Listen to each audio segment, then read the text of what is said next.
Firefighters rushed to the scene of a Peardale fourplex fire. Ahead tonight, what investigators know so far about the blaze.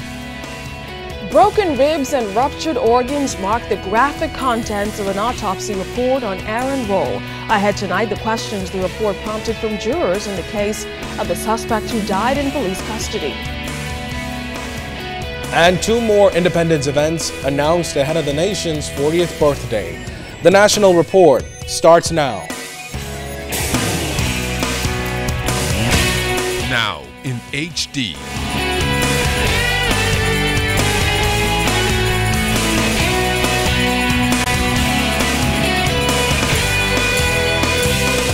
ZNS Network presents The Bahamas Tonight. This segment of the news is brought to you by BTC, powered by Lime.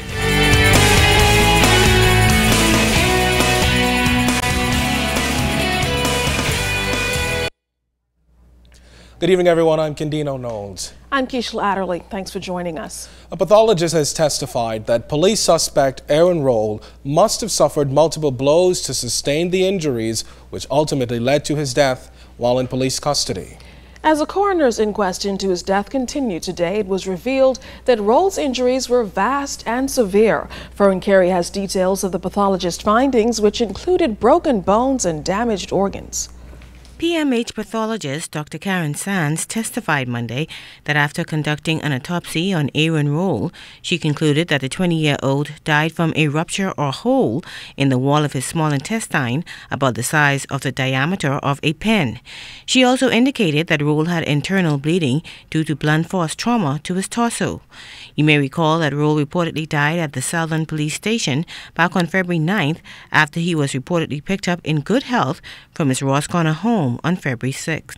Meantime, Dr. Sands also informed the court during today's proceedings that she discovered a thin layer of pus and 2 liters of intestinal fluid in Roll's abdomen due to the ruptured intestine, which Dr. Sands said did not happen prior to him dying.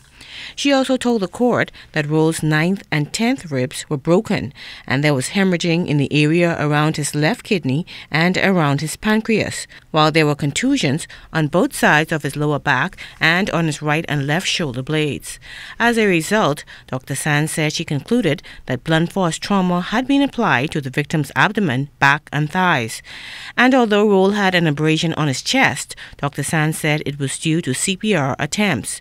She also determined that abrasions on the back of his right and left ankles were not recent. When asked by attorney Ambrose Ambrista, who is marshalling the evidence on behalf of the Crown, what the life expectancy is for someone suffering from a ruptured small intestine like Roll, the doctor said 1 day.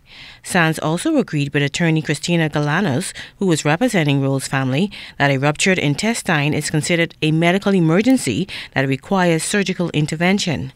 However, when asked by attorney Lennox Colby if she knew Roll had been injured prior to coming into custody and had difficulty moving his arms, Dr. Sands said she did not. Jurors also wanted to know how many times someone would have to be hit to sustain the kind of injuries Roll had. And Dr. Sands indicated multiple times, noting that Roll's injuries were on separate parts of his body. The Crown also called Inspector Deborah Thompson, who said she prepared a summary based on statements and a report on Roll's file. She also admitted under cross-examination by Galanos that some force was used in Roll's case. Thompson also testified that she recommended to her superior officer that an autopsy be performed and that they needed to see the arresting officers in the case and all officers who had contact with Roll before he died. The inquest continues Wednesday before coroner Janine Weech-Gomez. Fern Carey, ZNS Network News. Well, police are still trying to determine the cause of a fire at a fourplex in Peardale this morning. According to officer in charge of fire services, Superintendent Walter Evans, officers received a call around 9:15 this morning about a fire at a fourplex in Peardale. When officers arrived, they were able to extinguish the blaze. However, 2 of the units in the complex received fire damage. Eyewitnesses say bystanders had checked the building for people when the blaze first happened, and no one seemed to be home. Police entered one unit after they received information that children may have been home.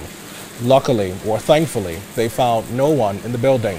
Other eyewitnesses added that they helped to shut off the power to the building as well when the fire broke out. Also, 2 fire trucks pumped water on the tin roof and the wooden structure to put out the blaze. Police are investigating the cause of this fire.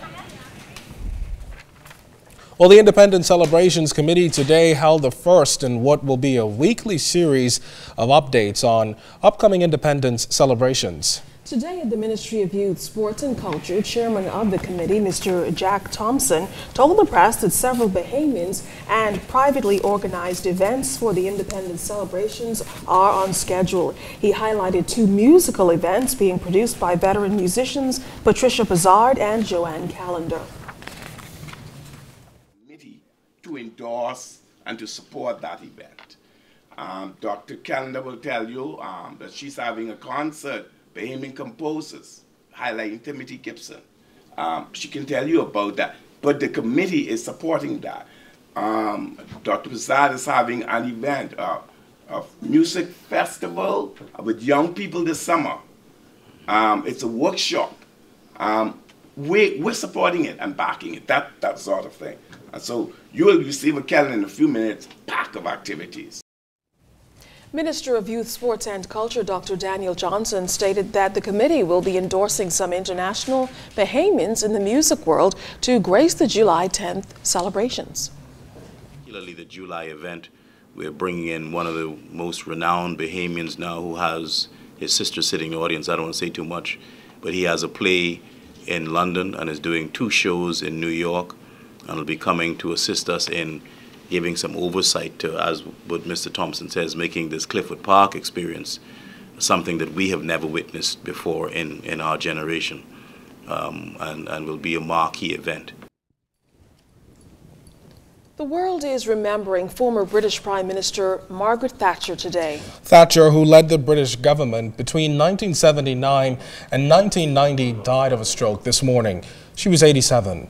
Today, Foreign Affairs Minister Fred Mitchell extended condolences on behalf of the Bahamas, recalling Thatcher's visit to the Bahamas in 1985 when the Bahamas hosted the Commonwealth Heads of Government meeting here in Nassau. Now, Thatcher was the first female prime minister in the United Kingdom. According to the BBC, Thatcher will not have a state funeral, but will be accorded the same status as Princess Diana and the Queen Mother. The ceremony, with full military honors, is reportedly due to take place at St. Paul's Cathedral.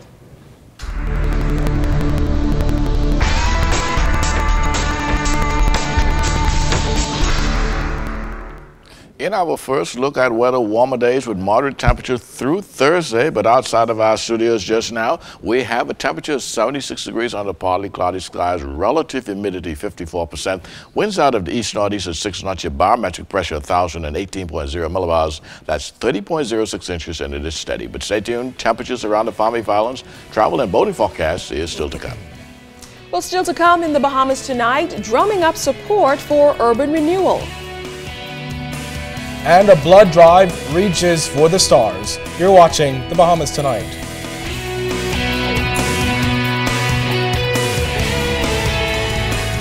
This portion of the news is brought to you by Lux Men's Warehouse.